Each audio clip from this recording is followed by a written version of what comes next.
Oh, tak padan muka macam penyu. Kau cuba nak dapatkan perempuan guna ilmu kurafat kau. Tak sabar nak jumpa abang. Tak apa. Tak apa. Abang, betul ke abang tak... apa tu, bang? Musim sekarang musim hujan. Biasalah ribut, angin, taupan, gup, macam-macam bunyi. Betul ke abang tak kahwin lagi? Sumpah, abang masih solo. Sebab itulah abang nak dengan Lola.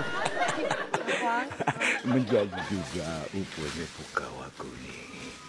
Apa bang cakap? Tak ada apa-apa. Abang nak hadiahkan sesuatu pada Lola.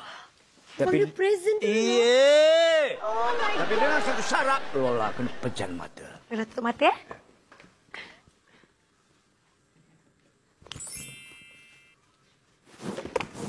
Yes! Apa yes? Apa yes? Oh, tak padan muka macam penyu. Kau cuba nak dapatkan perempuan guna ilmu kurafat kau. Dengar sini. Kau dah pukau dia kan? Betul. Kita orang nampak kau pukau dia. Ha, betul. Ni kami nampak. Oh. Nampak. Pakai spek, pakai spek. Bagi. Sudah. Kau takkan dapat pukau aku lagi lah, orang tua. Kau ingat kita orang tak tahu bila kita orang pandang je mata kau, betul. Kita akan ikut semua cakap kau. Nampak.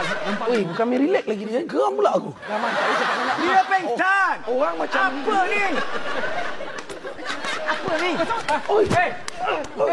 Salman. Kenapa ni Salman? Kenapa ni? Dia bergaduh. Selamatlah saya sampai awal.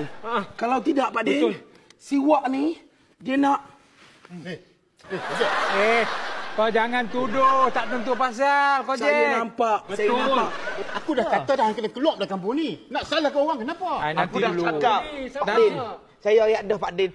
Ucup lagi baguslah dekat kampung ni berbanding dengan kau, Jack. Ucut dulu pun tak suka kau.